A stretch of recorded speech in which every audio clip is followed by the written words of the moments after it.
Hello, gentle people. It has been a hot minute since I've done one of these artsy tutorials, but I definitely wanted to share a new technique that I just completely stumbled upon with you guys. So, to my right and to my left, I have some alcohol inks, and I tend to kind of group the warm colors together and the cool colors together. So, I have the blues and the greens on this side, right here. And I have the purples and the reds and the pinks and all that good stuff on this side. So I have different kinds of alcohol ink. I have the Pinata, I have Adirondack, and most recently I've been using this brand, which is the Brea Reese, and pretty much it's the same effect with all of them. Alcohol ink is alcohol ink. The only difference that you might find with the different brands is colors. And I noticed that the Brea Reese inks, like a lot of the colors, they come in the 3 packs, and you'll find one really intense one and the other two will be lighter. But as long as you kind of mix it up, you'll be in good stead. So what I wanted to share with you guys is this stuff, right? And I haven't watched many alcohol ink videos, so I don't know, maybe somebody already figured this out, but it was just a total buck up for me. So if you notice, I have this kind of neonish color inside here, and it almost looks like I blocked out the alcohol ink, which I really didn't. And it was just me literally messing around the other day because I've been working really hard in this fellowship and internship, and I wasn't taking time to do creative stuff. So I was like, you know what, let me just grab some alcohol ink because that's the easiest thing. This is pretty much the trick, the key. I picked these up at Michael's and I got them on sale for $2.97, and they're literally just some kiddie tempera paint, right? So kids can use it on paper. You don't need to use any water, and dries in 90 seconds, which is really cool because alcohol ink dries very quickly as well. So I am going to show you how I did this, all right? And this one too. So here we go. All right, let me see. I'll just do the light color since that's what I used before. And pretty much I just throw some random design on there, right? I'll do 2 of them so that you can see the difference. So that's the yellow tempera paint. And tempera paint can be very fickle, right? It's not something that I would use professionally, but if you just want to play around and mess around, then the tempera is perfectly fine. So let me just set that to the side for a sec, and then I'll use the same color and kind of just do some straight lines so you can kind of see the same effect that I got before. Let me just throw some more lines in there and one down for the heck of it. All right, so let's start with this one, and here is the fun part. With alcohol ink, you're just pretty much throwing the ink down, right? So I did some of this, and if you notice, the tempera, it acts like it's like a resist, so it kind of stops in certain places, which you can't really control alcohol ink that much. Well, you can't really control it because it's just going to go where it wants to go and do what it wants to do. But I came in afterwards, and I love with alcohol ink when ink touches ink, and then you get all those super cool blends, and you don't know what's going to happen, right? You never ever know what's going to happen with the alcohol ink. So it's literally just a matter of playing. And some people like to kind of predict it a little bit more, but it doesn't really matter to me. I just like to see what happens when the colors come together. And let me see, this magenta, let's see what happens if we put some magenta in there. And again, you can see that the tempera acts as a resist. What you can do also is use a little bit of your alcohol blending solution. And if you don't have the alcohol blending solution, you can try a little bit of just plain old alcohol. I've used that before. And then look at the magic that starts happening when you drop the alcohol ink.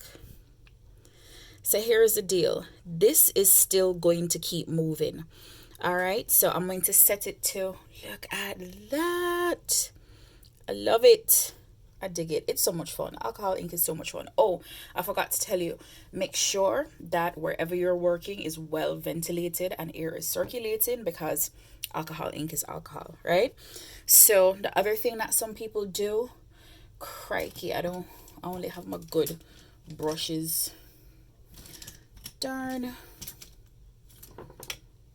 I'm going to use the edge of this brush and show you. What some people do is kind of move the ink around. So if you wanted to like fill out the edges to make it look a little bit more uniform, you could do that like I'm doing here.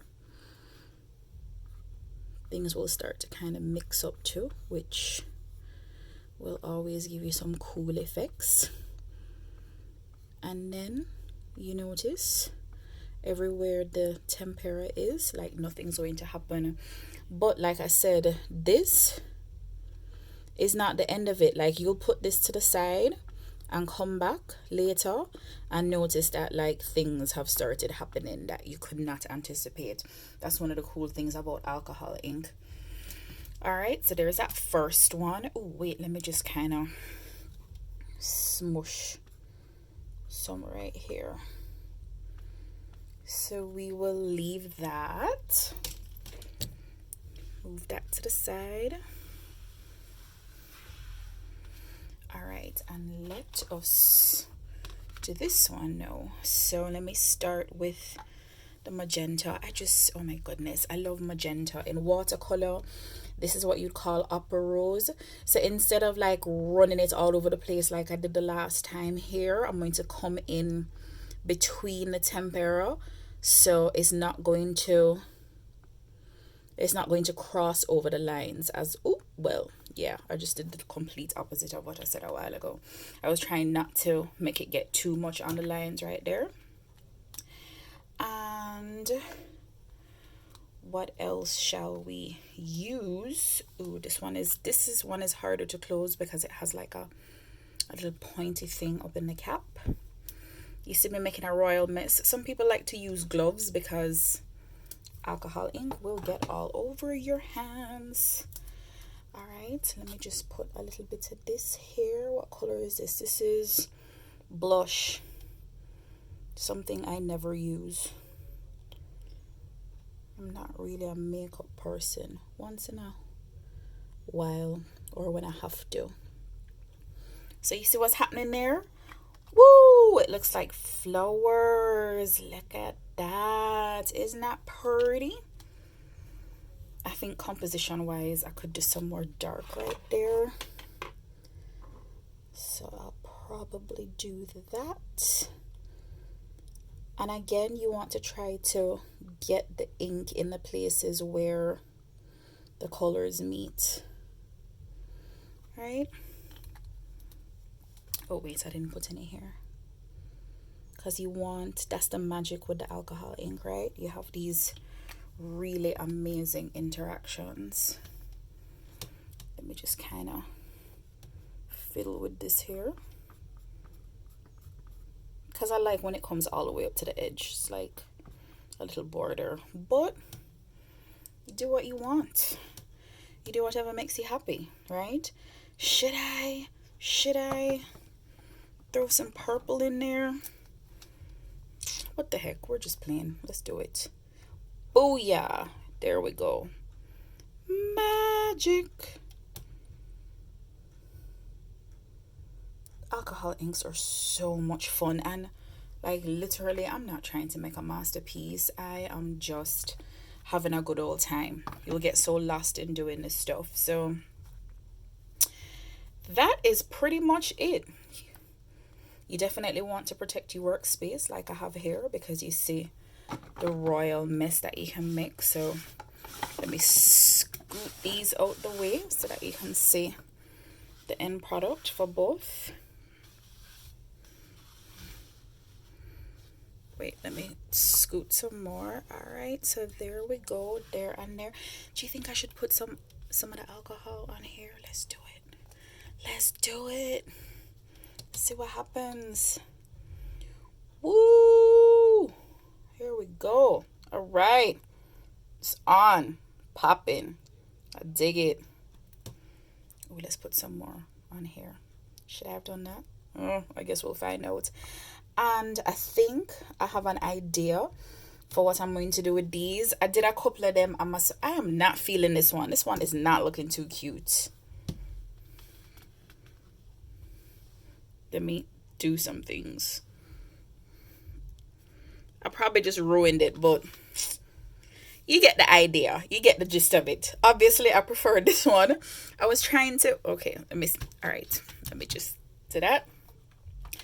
See, this one here kind of looks more like this. And then I was trying to show you how I got this kind of effect with that, but obviously that's not happening here. But this is a disaster, so we won't talk about this one too tough. But the cool thing with alcohol ink is that once this dries, you can throw more ink on top of it and you'll get some more effects. So that's probably what I'll do, because this one is not looking too cute. But I'll make it work. Oh, and yeah, this is what happens. But I like this one. This one is nice. I dig it. And I'm thinking about doing some like negative space painting on top of it with some acrylic ink. So we'll see. So I just wanted to share that with you guys. Again, it's the Quick Sticks tempera paint. That's what the box looks like. And you can use it to get some resist action happening with your alcohol paint. If you made it to the end, thank you as always for your time, your energy, your presence. You know I love and appreciate you. All right, see you next time. Peace.